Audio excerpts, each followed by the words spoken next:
সরস্বতী পুজো মানেই জড়িয়ে থাকে একটা অদ্ভুত আবেগ, যেটাতে আমরা ছোটবেলায় ফিরে যেতে পারি। শিক্ষকতা পেশায় থাকার জন্য আমি খুব খুশি যে আমিও ছোটবেলায় ফিরে যেতে পারি। এখানে আমার ছাত্ররা প্রথমেই আমার পড়ার জায়গাটাকে গুছিয়ে নেওয়ার চেষ্টা করছে। তারপর ওরা সবাই মিলে এখানে ঘরটা সাজাতে বসেছে, যেখানে প্রথমে ওরা ঠিক করেছিল ওয়েস্ট মেটেরিয়াল দিয়েই বানাবে, কিন্তু আলটিমেটলি সেটা পসিবল হয়নি। এটা নেক্সট ইয়ার ওরা আবার চেষ্টা করবে। এইদিকে স্কুলের কিছু কাজ তোমাদের দেখাই। স্কুলেরও প্রস্তুতি পর্ব চলছে, ছাত্রছাত্রীরা দেখাচ্ছে বিভিন্ন কুলো পাখা, এইগুলো ওরা রেডি করছিল। স্কুলের প্রস্তুতিতে আরও অনেক কিছুই ছিল, যেখানে ওরা এখানে ডেকোরেশনের কাজ করছে ছাত্রছাত্রীরা।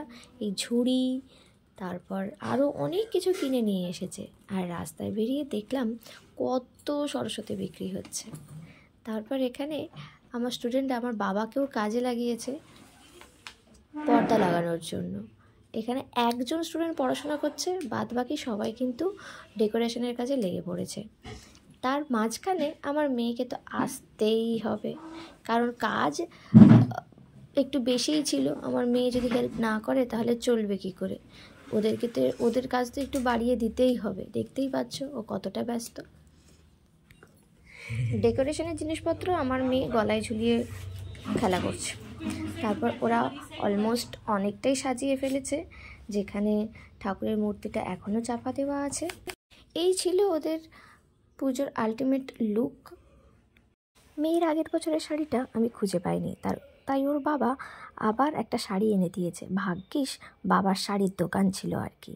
এবার শাড়িটাকে, লং শাড়ি ও পরবে কীভাবে, ওকে পরানো সম্ভবই না, যা দুষ্টু। তাই সেটাকে রেডিমেড বানিয়ে নিয়েছি। দেখো ওকে কেমন লাগছে। পুজো শুরুর আগে মেয়েকে শাড়ি পরিয়ে একটু রেডি করে নিয়েছিলাম, ফটোশ্যুট করার চেষ্টা করেছিলাম। তবে সেই চেষ্টা কিছুটা সফল হলেও পুরোটা সফল হয়নি। যাই হোক, মেয়েকে একটা ঘন্টা দেওয়া হয়েছে, ও ঘন্টা বাজাতে বাজাতে পুজো দেখছে, ঠাকুর দেখছে আর ঘন্টা বাজাচ্ছে। শুধু দুষ্টুমি করতে দাও, ও দুষ্টুমি করে যাবে। এবার ভদ্র মেয়ের মতো ঘন্টাটা রেখে দিয়েছে।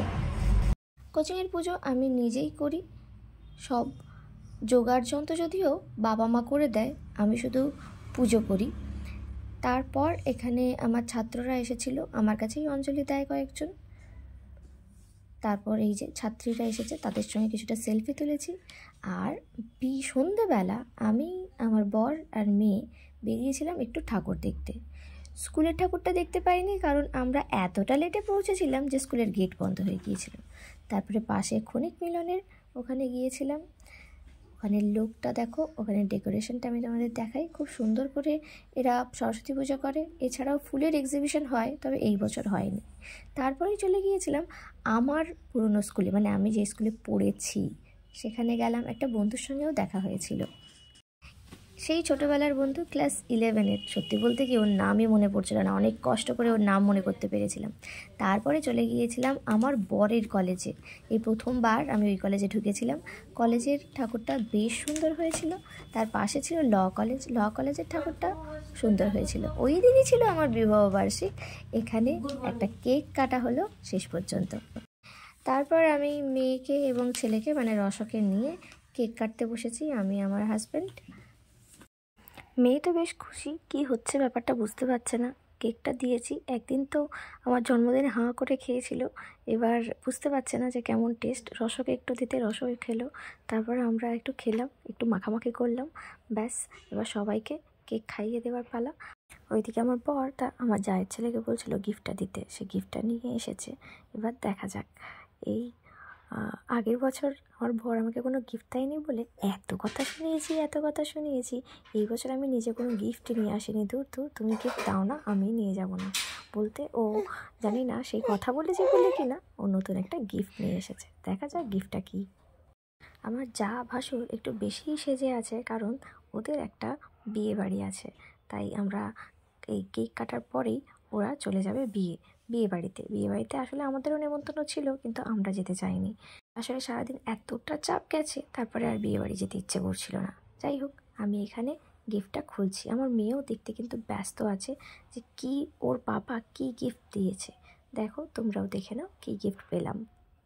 এটা ছাড়াও সত্যিই একটা কাজের জিনিস দিয়েছে। এটা তো খুব সুন্দর গিফট হয়েইছে। এছাড়াও আমার বর আমাকে দিয়েছে একটা টিউবলাইট।